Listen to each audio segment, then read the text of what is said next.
আসসালামু আলাইকুম বন্ধুরা। একটি মারাত্মক ব্রেকিং নিউজ। খার্গ দ্বীপে ইউএস ইসরায়েল ফোর্স অ্যাটাক করেছে এই কিছুক্ষণ আগে।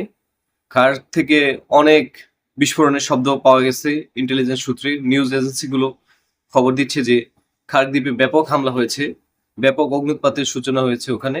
আর ইসরায়েল 12 ঘন্টার জন্য ইরানিয়ান নাগরিকদেরকে রেল লাইন এবং সড়ক পথ ব্যবহারের জন্য নিষেধ করেছিল। কিছুক্ষণ আগে কাশান শহরের কাছে একটি রেল সেতুতে ব্যাপক আক্রমণ হয়েছে। রেল সেতুটি মারাত্মকভাবে ধ্বংস হয়ে গেছে। ওখানে অ্যাটলিস্ট দুজন ইরানিয়ান নিহত হয়েছে। আর অন্যান্য অনেকগুলো রেল লাইনে হামলা হয়েছে, যেগুলো থেকে মানে পুরো ইরান জুড়েই ব্যাপক পরিমাণ হামলা হয়েছে। রেল লাইন এবং সড়ক, যেটা ইউএস আর্মি বলছে যে এগুলো দিয়ে গোলা বারুদ, অস্ত্র এগুলা সরবরাহ লাইন ছিল। এগুলো তারা সরবরাহ লাইনটি ধ্বংস করার চেষ্টা করছে এবং সরবরাহ লাইনটি ধ্বংস করে দিয়েছে বলে তারা জানাচ্ছে। এই ব্যাপক আক্রমণের কথা অবশ্য প্রেসিডেন্ট ডোনাল্ড ট্রাম্প আগেই বলেছেন।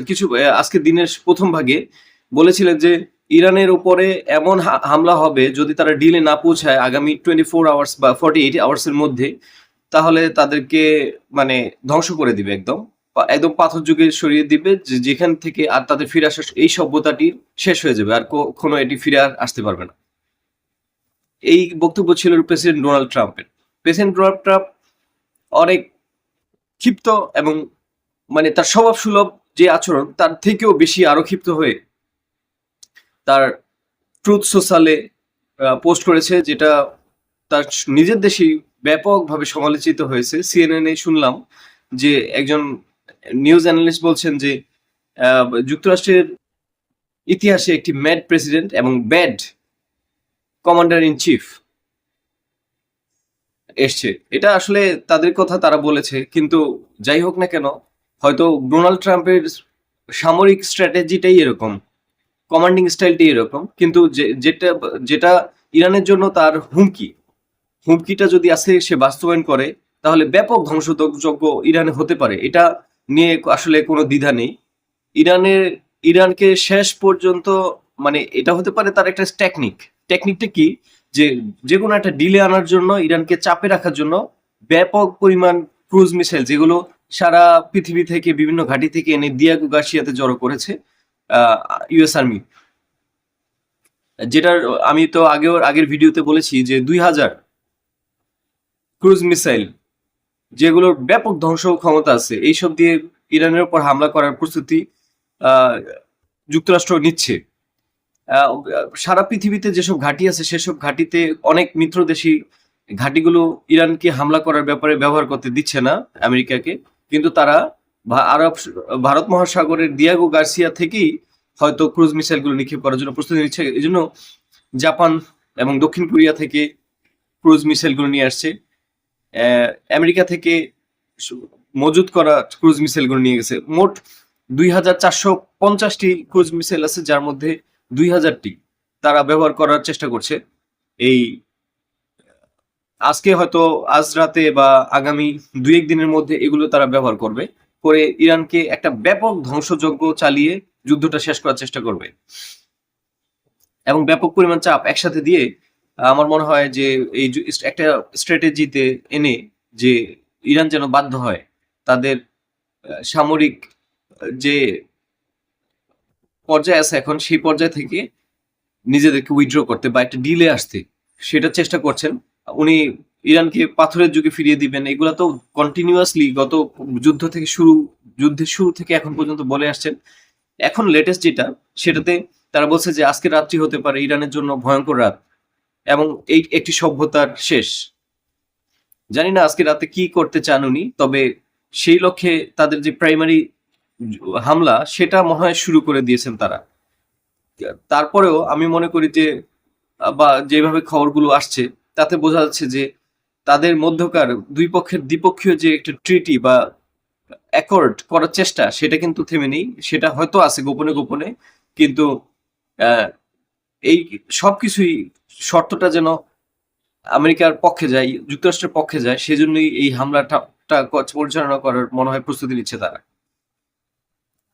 ইসরায়েল ইতিমধ্যে অবশ্য ঘোষণা দিয়েছিল যে আইডিএফ যে ইরানি জনগণ যারা রেল লাইন এবং সড়ক পথ ব্যবহার করে তারা যেন 12 ঘন্টার জন্য এই সড়ক এবং রেল লাইন থেকে দূরে থাকে। সেটা অনেক আগেই তারা এই আজকের দিনের শুরুতে সেই ঘোষণাটা দিয়ে তাদের এক্স হ্যান্ডেলে, সামরিক বাহিনীর এক্স হ্যান্ডেলে সেই টুইটটি করে তারা এখন হামলাটা চালিয়েছে। এই কিছুক্ষণ আগে হামলাটা হলো। হামলায় অনেকগুলো জায়গা থেকে ইরানের সড়ক এবং রেলপথ ধ্বংস হওয়ার খবর পাওয়া যাচ্ছে। দেখা যাক আজকে মানে যে ডোনাল্ড ট্রাম্পের আলটিমেটামের টাইম, সেই টাইমটা আপ হওয়ার পরে হামলার মাত্রার ব্যাপকতাটা কতটুকু বাড়ে এটি দেখার বিষয়। তবে ইতিমধ্যে ইরানও পাল্টা একটা রিটালিয়েট না, অ্যাকচুয়ালি ইরান আরব আমিরাতের এআই, ইসরায়েলের যে এআই কারখানা সেখানে হামলা করেছে। এছাড়া হাইফা ও তেল আবিবে হামলার ছোট ছোট কিছু হামলার কথা শোনা গেছে।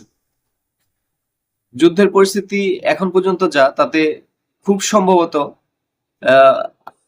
যুদ্ধের সবচেয়ে টার্নিং পয়েন্ট এই আগামী 2-3 দিন হবে, যেটার পরে বোঝা যাবে যে যুদ্ধটা অ্যাকচুয়ালি তাড়াতাড়ি থেমে যাবে কিনা। যদিও যুদ্ধটা থামানোর জন্য সব পক্ষ, ইরানিয়ান পক্ষ এবং যুক্তরাষ্ট্রের পক্ষগুলো অনেক রাজি, কিন্তু এই যুদ্ধের মধ্যে ইসরায়েলের ভূমিকাটা একটু ডিফারেন্ট। ইসরায়েল হয়তো এই যুদ্ধটা আরো একটু প্রলং করতে চায়, কারণ ইসরায়েল প্রলং করতে চায় যে তাদের যে একটা মিশন বা তাদের যে যুদ্ধটায় যুক্তরাষ্ট্রকে জড়িয়ে ফেলা, সেটা করতে অনেক সময় লেগেছে।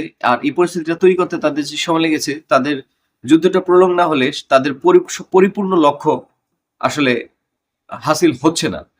এর মধ্যেই রাশিয়া হয়তো ভাবছে যে তাদের যে বুশের যে পারমাণবিক সমৃদ্ধিকরণ চুল্লি বা পারমাণবিক প্রজেক্ট আছে, সেখান থেকে ব্রুশের থেকে তাদের রাশিয়ান যে কর্মী আছে বা রাশিয়া ক্রু আছে তাদেরকে সরিয়ে নিচ্ছে। বুশের থেকে অলরেডি সরিয়ে নিয়েছে। হয়তো রাশিয়া একটা জিনিস ভাবছে যে খুব সম্ভবত বুশেহেরে একটা হামলা হতে পারে। নাতানজ, বুশের, ইস্পাহান, কম সিটি, এগুলো সবকিছুই আসলে আজকে এবং আগামী 2-3 দিনের একটা টার্গেটের ব্যাপার হতে পারে। কারণ এগুলাতে পারমাণবিক রিয়াকশনের একটা সুযোগ আছে, কারণ এখানে পারমাণবিক রিয়েক্টর গুলো আছে, সমৃদ্ধিকরণ চুল্লিগুলো আছে, যেখানে ব্যাপক ধ্বংসযজ্ঞ চালানোর চেষ্টা অবশ্যই তারা করবে। এগুলি প্রাইমারি লক্ষ্য বস্তু হওয়ার কথা। ধন্যবাদ বন্ধুরা, আগামীতে আরো বেশি আপডেট নিয়ে আপনাদের সাথে আসবো। কেমন হলো আমার ভিডিওটি আপনারা অবশ্যই লাইক কমেন্ট দিয়ে আমার সাথে থাকবেন আর জানাবেন যে আসলে ভিডিওর মানটা কিরকম। যদি আমার ভিডিওর ক্ষেত্রে কোনো ধরনের পরিবর্তন, পরিশোধন বা পরিবর্ধন লাগে, অবশ্যই আপনাদের সুন্দর মতামত দিয়ে আমার পাশে থাকবেন। ধন্যবাদ।